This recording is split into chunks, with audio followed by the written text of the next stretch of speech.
Hi, everyone, and welcome to the Real Women, Real Purpose talk show live in the On Purpose Woman Global Community Facebook group. I'm Ginny Robertson, one of the hosts of the Real Women, Real Purpose talk show, and I'm also the founder of the On Purpose Woman Global Community and On Purpose Woman magazine. I'm here with life coaches Elizabeth McCain and Michelle Dubreuil, and we'll be talking about sisterhood through embodied storytelling. So thank you for being here, Elizabeth and Michelle. Thank you, Jenny. It's great to be here. Good to see you both. And before we dive into our topic today, I want to tell everybody a little bit about both of you. So Elizabeth McCain is a spiritual counselor, transformational storyteller, and story coach, an interfaith minister, as well as the author of a compelling memoir, A Lesbian Belle Tells, Outrageous Southern Stories of Family Loss and Love. She helps women and LGBTQ plus folks share, heal, and reframe their personal stories of loss and change so they can live their lives with more meaning and joy. And Michelle Dubreuil is a heart-centered certified movement life coach, an Ayurvedic wellness coach, and is certified in somatic healing modalities such as Biodanza, movement, yoga, Qigong, restorative yoga, and aroma dance. Through guided facilitation, she opens the doors to your wise body compass so that you can feel and then shed what is no longer serving you. So this is kind of a juicy topic today. And as I mentioned, we're going to be talking about sisterhood through embodied storytelling. So Elizabeth, for any of our viewers who may not know exactly what embodied storytelling is, say something about that. Yeah, Jenny, I think of embodied storytelling as being present in our bodies and feeling whatever feelings we have while we are sharing our personal stories. And that's how we connect and heal and grow, is sharing our stories with one another in community. Why is that important? Well, we need to know each other. We need to build trust and know that we are not alone, that we're all sisters together here on this planet. Okay. How about you, Michelle? What's it mean for you? So embodied sisterhood for me is being able to actually delve into the body space, into that body compass that I talk about, and to be present with oneself and to be present with the others. And so that's what we're hoping to sort of share with the sisters who sign up for our workshop, is that all of this is possible, to be with oneself and to reach out and to share with the other, to be grounded. And how you get there, well, there's a variety of ways to be embodied. It also, Elizabeth, you mentioned that it's about being like fully present, about listening, about, and you both said being in our bodies and fully conscious and telling our stories.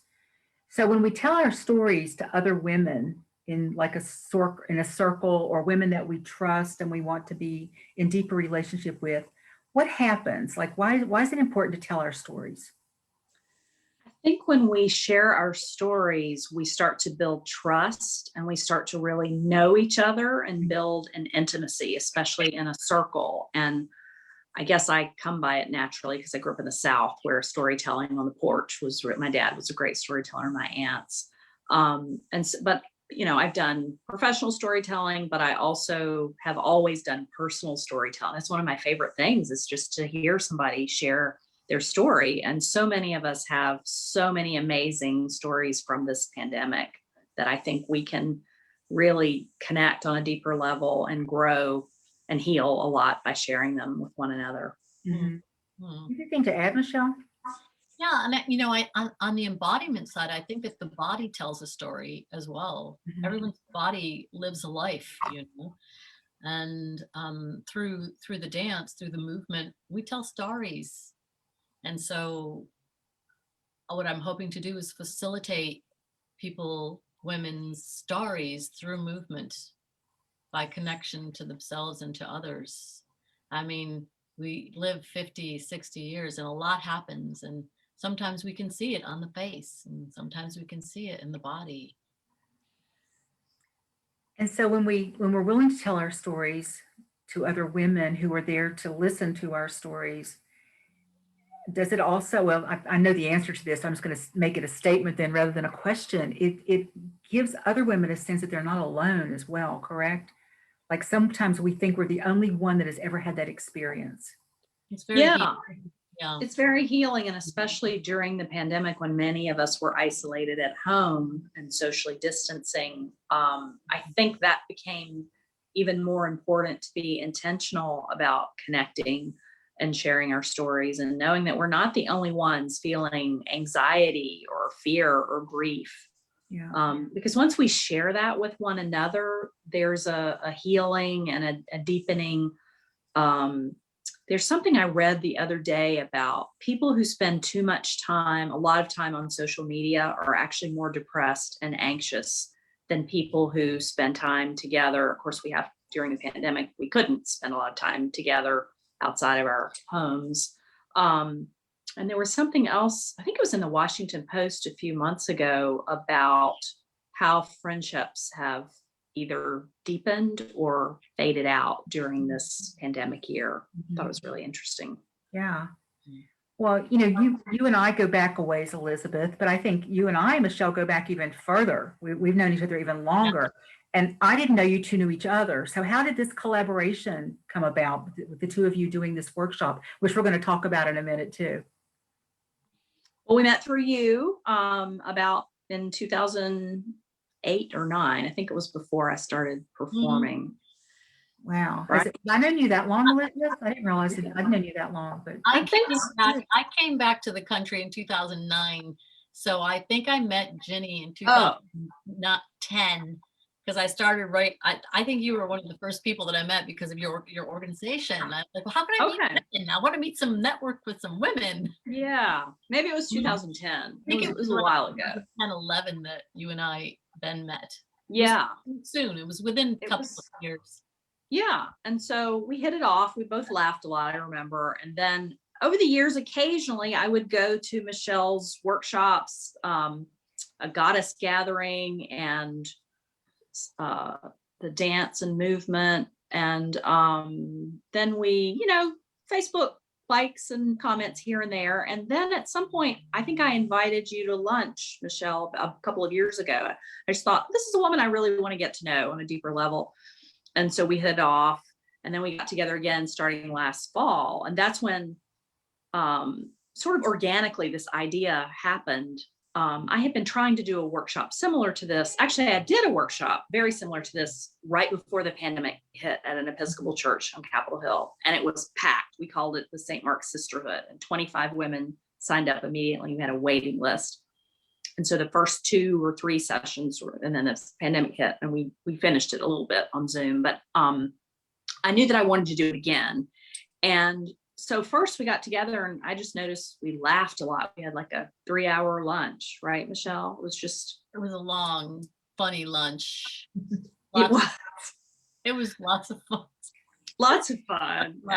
And we needed it because we had been in the pandemic for what, like 6-7 months maybe. And and we're both the first people you'd all seen other than your actually, right? Outside of our little family pot. Yeah. It was the first lunch out. And I remember we hit it off as I knew we would. We're both the same age. We started talking about the divine feminine. Turns out we both had these divine feminine cards. And we were talking about Mary Magdalene and the divine feminine spirituality. And then we had another breakfast about a month later. And then I think I asked Michelle, I think you put something on Facebook, Michelle, about, I'm looking forward to doing things in person, something about a retreat or a workshop. And I think I texted you and said, you want to do something together? Let's create something. Yeah. That was I was always already planning for in person. Yeah, you were already planning in November. I was like, I think it's a little soon, but we can Zoom with each other and start planning and maybe do a Zoom thing first. Yeah, so we've been planning and talking and since November for this Sisterhood Through Embodied Storytelling gathering, which we hope to at some point do in person as a retreat, maybe outside sometime this summer as well. It's not going to be in person this first time though, right? No, we're going to start on Zoom for 5 Mondays starting April 26th. Tell everybody a little bit about that, and then we'll give them the information again at the end. So what is it and when is it? So it is a love shop Sisterhood Through Embodied Storytelling. We're going to be talking about how we can deepen our friendships with one another as women, how we can come from the heart more, be in the body, be vulnerable, and share our stories, any kind of stories really. And then we want to look at how to move through when things get difficult, how to talk about difficult things, work through conflict, find forgiveness. And Michelle, you want to say something about the body piece? Yeah, and so, we said that we could tell our stories verbally, but we can also tell our stories through the body. We can tell our stories through our movements. And so I'm going to be facilitating each person's story as she takes it to where she needs to take it through, with music and with movement and with connection to the other women in the workshop, which is possible to do in Zoom, and since I've been facilitating throughout the pandemic. So at first it was a bit daunting, but now I realize that even though we do have this sort of technology in front of us, it's still possible to connect and have meaningful relationships. And so the body part comes in when we are able to tap into our ownness, I guess I would call it, like, who am I? Finding out who I am. So first we're going to talk, and then second, we're going to let those feelings move through us. Sounds really nice, really lovely. When does it start? It starts April 26th. It's on Monday nights from 5 to 7. And the other thing I wanted to add to that is that we're going to look at what gets in the way of us really making it a priority to be intentional about our friendships. We're going to talk about how to decrease our time on social media. I mean, the irony, I know there will be on Zoom as we are today. Right. That's a different social media. That's different. Yeah. But eventually we will get out again, and we'll talk about, how to get over I think it's going to be a little awkward, although I'm greatly looking forward to it as an extrovert. And I know you are, Michelle, and you are, Ginny, too. I think there's also going to be some awkwardness, and we're going to have to be intentional. And so we're going to look at that, but really make our friendships more of a priority, because I think sometimes as we get older, that gets more difficult to do because we get busy. Well, let's dive into this idea of women's friendships. We're going to talk about how do we get women, how do we become friends with women, how do we find women friends, how do we keep them, nourish them, and then what happens when we lose them. So who wants to start with that? How do we find women friends? Well, I can tell a little story from my own personal experience. I lived abroad for 14 years, and that meant finding new friends in every country I moved to, and I moved to 4 different countries.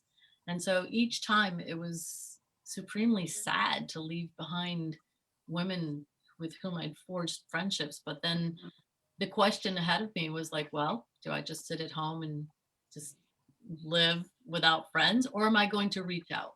Can I reach out again?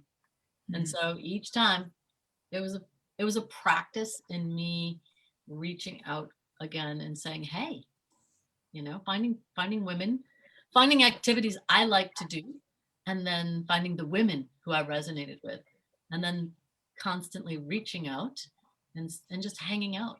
And I guess at the time I had kids, so it was a bit easier for me to find friends, because make friends with your children's, moms and dads. But then it was the leaving. It was a leave taking that was difficult. But the gift in that is that I now have friends from all over, and then some women are not my friends anymore.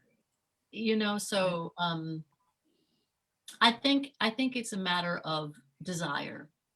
You have to have the desire to want friendships, and then once you have that desire, setting about figuring out how to find those friendships by reaching out. So you did it over and over again, knowing that you would be leaving, right? Yeah. I mean, I saw Elizabeth like she was in pain when you said you've lived in 4 countries. Elizabeth's like, because you haven't been in that many different places, right, Elizabeth? You were established in one place and then you moved to DC pretty much, right? Yeah, I Or- moved here in my early 20s. Yeah. We moved once to Asheville for a few years, but we moved back here. But I've lived most of my adult life in the DC area. Yeah. I think it's remarkable, Michelle, that you were willing to take those risks each time. I think that says a lot about what you all be talking about and teaching, that it was worth it to you to know that I could either spend the next so many years just avoiding that because of the hurt it may cause me later, or I can just dive in now and enjoy it for as long as it lasts. So I think that could be said about any friendship, couldn't it? Whether we're planted firmly where we are because we take chances every time we reach out. Right. And yeah, so what do you want to add to that, Elizabeth, about how do we find our women friends? Yeah, I think we have to start with who do we have things in common with, and then make it happen in person. Take it beyond texting and messaging. Take it beyond social media. So I knew enough about Michelle to know that I would like to have lunch with her. Right? I knew that we had an interest in spirituality and women's issues. I think also when we are self-employed, we have to make an extra effort, right? Because I don't have an office environment like my spouse Marie has had. Well, she hasn't during the pandemic, but before that, she has her circles. And I would say, oh, I'm an extrovert and private practice. I gotta make it happen to connect with people in person beyond networking, right? I can network and stuff, but I also wanted to really develop some deeper friendships because some of my friends have moved or they had kids and things change. The DC area is always changing and people work a lot. I think there's a lot of work addiction here. And then the friendships kind of become less important as we get older and women get really ambitious and with all the social media stuff. So I think that's another thing that Michelle and I found we had in common is, yeah, we're both self-employed, but we like to get out and do things and meet people and deepen connections and help other women do that as well. Because it's really important for us to do this, especially as we age. I think there's research that shows that the happiest people are people who have fulfilling close friendships, and the most stressed out, unhappy people are people who spend way too much time on social media and don't stay in touch with their friends beyond that. Right. Yeah, I've read that research myself. So I do have to throw this in right now before I forget. Since you both said that you met through me, I would love over the course of this next year to be invited to have lunch with both of you, or breakfast, or afternoon, or a walk in the park, or anything to hang out with the two of you. Because I think that's the least that you can do to like repay me for being together. Right? Absolutely. Not we that it will would be a real hardship to be with me, but No, we can all tell some stories, I'm sure. I know. We'll be A lot lucky of my, to get our stuff out, right? Because I love those things where you're just, almost finishing each other's sentences, right? In a way. Yeah. So Elizabeth, I'm going to stay with you to talk a little bit about once we find those women that we resonate with and that we want to be in active friendship with, what are some ways that we can actually nurture the friendship and let them know that it's important to us? Yeah, well, I think being direct and saying that is important. And I did that at the beginning of this pandemic because I realized I needed to have some friendship anchors. And so I called two of my friends in mid-March and said, wow, can we agree that we'll talk at least once a week for a while? Because it was really scary there when it was first hitting and all the people were dying. I mean, it's been a really scary, stressful year. And I think it helps if you can find something to share, like a community that you share with people, like your community, Jenny, or a meditation group. I do an online meditation prayer group now about 5 mornings a week and have actually deepened. I just started doing this about 6 weeks ago because I wanted to find a way to deepen my spiritual practice in community with other people because I'm not disciplined enough to do it every day on my own. And then so from that, people would say interesting things. I put something in chat. do you talk on the phone? I love to talk on the phone. So I have a couple of those new friends, my old friends. And I think we just have to make it a priority and be willing to be a little vulnerable and take a risk, right? Because we never know. Maybe that new person might say, oh, I'm too busy. Sorry. Sometimes that happens and they fizzle out. But eventually, I think we find the soul sisters that we long for. I think for those of us looking for that deep connection, I think it happens if we really set our intention and make the efforts. It's worth Yeah, it. there has to be, and I think I heard somebody say earlier that, this whole idea is really a practice that we have to do, right? It's not just a one-shot thing. It's not just, oh, I called her and she didn't call me back, and I guess we're not going to be friends. And we have to actually be intentional and put some energy and some work into it. Is that what you're saying? Yeah, absolutely. And when there are misunderstandings or disagreements, which will happen. It's not if, it's when you get close enough to any human being, right? There's going to be a misunderstanding. I think we need to have the courage to just talk about it directly and work through it. And that's scary, I know, but we're going to teach you how to do that. Right, Michelle? That's right. Yeah, Michelle, what are you going to say about that? When I think of being able to nurture other people demands that one know how to nurture oneself. And so I come back to the embodiment and digging deep here into the heart space and being able to nurture yourself and take care of yourself in order to be able to then reach out and take care of other people, children, animals, spouses, partners, because if we don't nurture ourselves, what does that leave? Where does that leave us in terms of making friends with other people? We have nothing to give. Yeah, then we're depleted, and And resentful. I think we get resentful, and we can't get resentful. Time. Yeah, I don't have enough time. Right. Yeah. Oh, right. And the other thing I just was thinking of is the importance of fun and joy, and that we need to keep that alive and remember that that's important, that we don't always have to have a purpose. It doesn't always have to be a serious networking meeting. I mean, that's important to do that. But it's great to have, it's great to have friends that we can just be spontaneous with. Like when Michelle and I got together, I had no agenda. I don't think Michelle had any agenda. We just wanted to connect and get to know each other. Yeah, no, we did. We had several lunches, brunches, whatever you want to call them. They were like, we should do something together. Yeah. Yeah. And that was part of it, was fun. And that's what we're going to bring to our workshop too, is that joy and that vitality of having women friendships.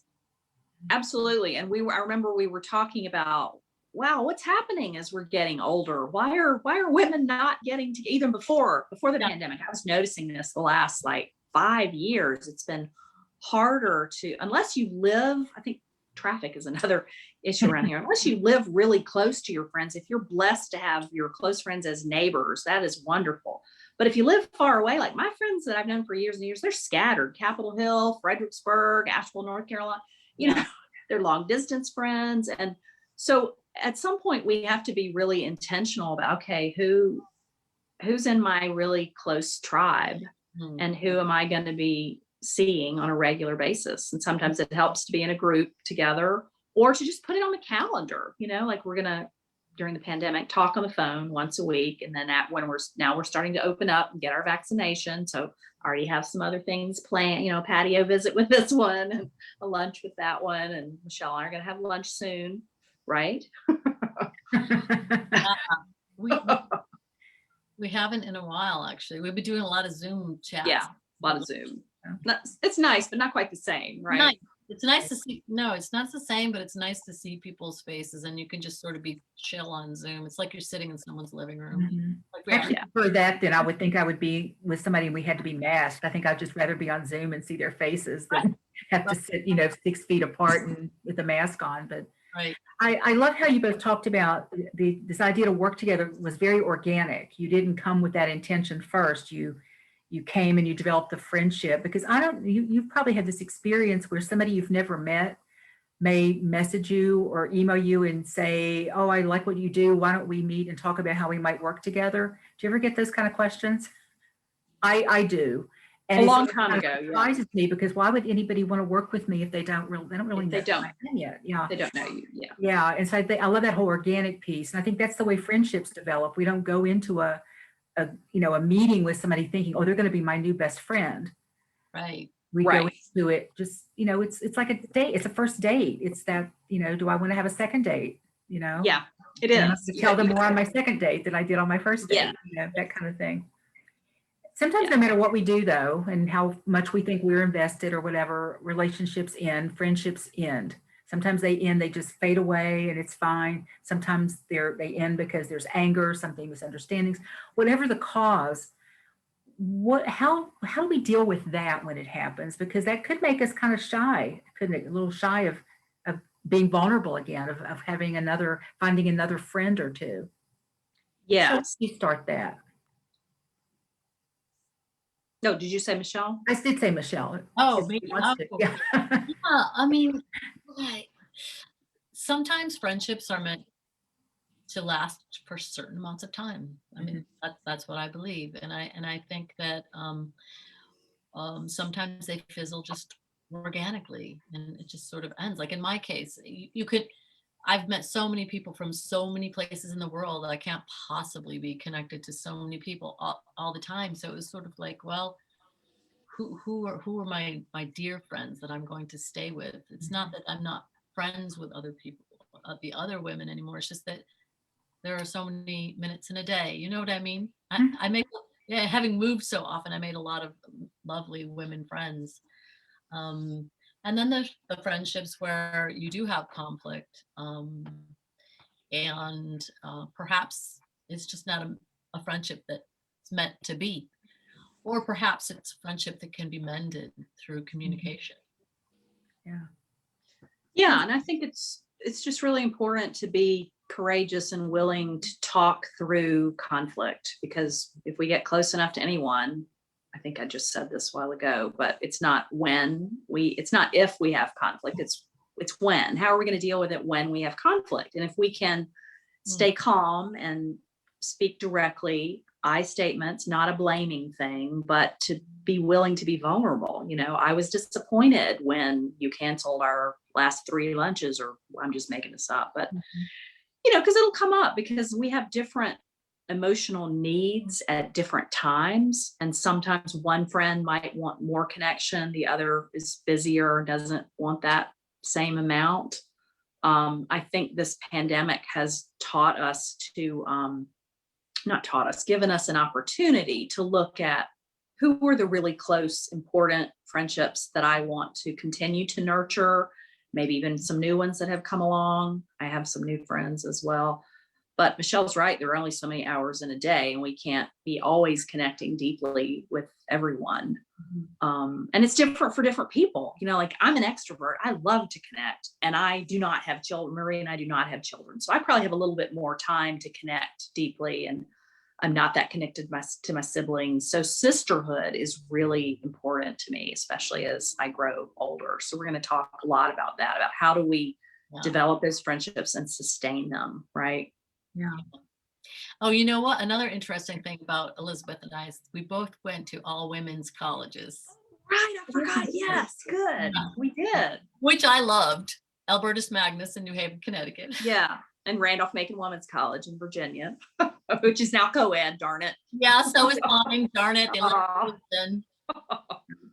yeah, we were the same year. Yeah, I think for me it was a great experience. And I grew up with 3 brothers. And so I wanted sisterhood. I was looking for some girlfriends. Yeah. Yeah, I've always had close friends too. I had one older sister who was 10 years older, who was sort of like my mother. And that was the other thing. We're going to talk a little bit about how our mothers and our grandmothers did friendship, how we learned either from their example or from their lack of an example of how to connect and make friendships valuable. Because my mother was a lovely proper Southern lady. But she was very introverted, and I don't think she was very comfortable with really reaching out and being vulnerable. I remember her saying things like, well, we got to keep some things in the family. We don't talk about things that aren't nice. And I come from a big Italian family where everybody knows everything. Oh, Everybody's friends with everybody. Yeah, I was in Elizabeth's family. I wasn't supposed to talk about anything. I remember walking in as little, like 7 years old, and my father had gotten a raise apparently, and they were talking about how much money my father made. And I'm like, Daddy makes that much money as a 7-year-old, and my mother was appalled that I heard it and, threatened me to never mention it to another living soul about how much money my father made. So wow. yeah, that brought up a whole, that's a whole other bunch of issues about money and stuff too, if you can imagine. But Yeah. I want to go back to this. I want to tell you something about my life just a minute. My niece Mary is really my closest friend. We're only 6 years apart. My Oh, sisters, much like yours, were 13 and 17 years older, so I grew up as an only. And we're really close, but we don't talk a lot. But when we do, we catch up. We can spend an hour on the phone easily. And she called me a couple times. It's been a while back, and I hadn't called her back yet. But she'll call. She won't necessarily leave a message. She'll just call. I'll see that she calls. I hadn't called her back. So rather than make some assumptions, she sends me an email, and the subject line says, "Did we break up?" Question mark. oh, And I just love that. I thought, what a great way to tell me that she really wants me to call her. And she knows that we didn't, but yet she's not, maybe there is something going on that she doesn't know about. And it just made me laugh. And I thought that was such a nice way to say, why aren't you calling me? Did I do something? Are you mad at me for something? Did we break up? And I just thought that was hilarious. oh. I've used that with a couple of close friends myself. It's really kind of a tension reducer. Yeah, because sometimes it doesn't have to be a very deep, intense conversation. Sometimes it's easier to just say, I miss you. Yes, exactly. You both mentioned, and I know this is your area of expertise, Michelle, this whole idea of using the body compass as a guide for your successful relationship. So can you say more about what you mean by body compass, and just for the lay people who have never done any kind of work like that? So the somatic modality that I use is called Biodanza. And in a Biodanza session, we connect back to the present time. Like you said, yes, we're on the computer, but we're not on our phones. We're not on, Facebook, and we're connecting back through the feeling state. And so it's hard to do sometimes. People get very distracted. Like here, I'm in my movement space, and sometimes I see people on the other side in their spaces getting very distracted by the surroundings. And so it's always a calling people back to the body compass. What am I feeling? Where am I feeling it? Why am I feeling that way? And then just moving it. And so I propose certain dances and exercises that allow for tapping into the potential of reaching out, tapping into the potential of going inside, tapping into the potential of dealing with conflict. So there's a variety of things that the body can teach us because it's so wise. But we have to be willing to want to listen to it, right? It's also a vulnerable space, because when people, it's easy to just sit and learn and be, but to ask people to be in that vulnerable body space is it's sometimes challenging, right? Because we just be like, okay, you want to sit back and not let the body feel, but we all know that the body tells its own story. Whether we want it to or not, it's going to tell a story with its aches and its pains and its loves and its, fears, and it all kind of comes out somehow. And so tapping into the body compass, that I call it, is giving yourself the opportunity to just pursue limitless possibilities of shedding what you no longer need and inviting in what you do want. Mm-hmm. And so with these women's friendships, embodying the sisterhood, well, it's kind of an experience. It's one of those things that's very hard to describe. Yeah. You gotta just have to come and try. Okay. What it's like. Yeah. Tell people how they might do that in a minute. Elizabeth, did you want to add anything, or do you have a lot of experience with this yourself, or? I'll say Michelle is more of the body expert. I'm more of the storytelling, psychological person and spirituality, which brings all this together. And I think my hope is that it's going to be a great combination of exercises in a very gentle, safe way. We're going to have communication guidelines and do some partner exercises and explore our personal stories. Could be any kind of story, that maybe something difficult that happened over the pandemic, maybe someone you lost, or a joyful story from the past. Maybe it's remembering and savoring a really fun experience. And then after we share those, then I think to pay attention, like Michelle said, to what is happening in the body and how can we move that energy. And I'm sure we're going to have some great music as well. So it'll be inspiring and fun and deep is our hope. And we'll make friends. I think we'll make friends. New friends. Yeah. New friends. You have to when you're in that kind of a situation, I think. When you're in that kind of an experience, when you create that kind of an experience, you have to really connect. So how can people find out more information about that? Where should they go? We'll have the link posted here. Well, they can't see that. They can't see our chat. Oh, right. Oh, well, either one of our websites, either one of our websites, www.lifedance.me, LifeDanceMe. And Elizabeth, yours is elizabethmccain.com. Or you can also just Google Sisterhood Through Embodied Storytelling. It will come up. And we have an early bird registration, which is April 12th. And we want to have telephone interviews. We do want to make sure it's a good fit. So if people want to take it to call either one of us, we'll just have a short conversation and hear about what you're looking for and what we hope to provide. Okay. And I will put that link in the Facebook Live, and I'll also put it on YouTube. So both of those links. So, yeah. We have a Facebook invite as well, and you can read the individual 5 sessions that we have and what we're planning to play with those sessions. So they just put Sisterhood Through Embodied Storytelling into their Facebook. Okay, great. Thank you. There should be an invite that should pop up. Wonderful. Anything else you want to add that I didn't touch on, I didn't ask you, or we didn't say? I can't remember. There's one thing I wanted to say. I can't remember if we have already gone over this, but the importance of forgiveness. I know we talked about talking through conflict, but just I'd say more about finding a way. Yeah, I think first of all, to forgive ourselves and to find a way to have compassion. And I think we find more compassion when we hear each other's stories and know what has hurt, what has been disappointing, and also what we really value as women and how we can value each other and really honor this divine feminine connection that we can always have with ourselves and one another. Beautiful. Absolutely. How about you, Michelle? Any final words? Just that we, Elizabeth and I resonate so well that we're planning on doing an in-person summer event.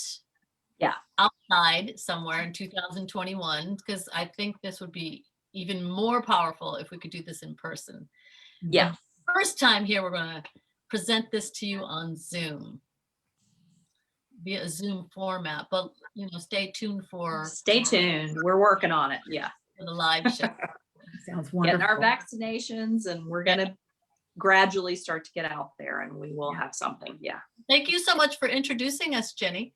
Welcome. You're so welcome. All I've done for 21 years is provide a container, and you guys do what you do in it. So I'm glad you two connected, and now you're going to bring something beautiful into the world that wasn't there before. So thank you. And thanks for being with us today and telling your stories and talking about this great work you all are doing. Oh, you're welcome. Thank you. It was great. You're welcome. And I want to thank all of you for joining us for the Real Women, Real Purpose talk show live in the On Purpose Woman Global Facebook group.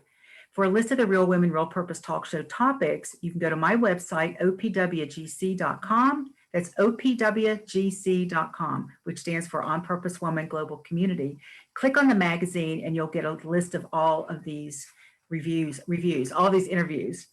If you love this interview and want to share it with your friends, you'll find it on our YouTube channel in the next 48 hours. So go over to the On Purpose Woman Global Community on YouTube, subscribe, and sign up for notifications. There are already more than 40 inspiring, informative, and fun shows for you to watch on our YouTube channel. There are 2 more Real Women, Real Purpose talk show interviews this month. On Thursday, April the 15th, my co-host, Catherine Yarborough, and I will talk about freedom or fear. You get to choose. And on Tuesday, April 27th, I'll talk with coach, educator, and facilitator Serena McIntyre about how wellness is a journey, not a race. So thank you again for watching the Real Women, Real Purpose talk show. And I'm Ginny Robertson, and I'll see you around the next time we do this. Bye now.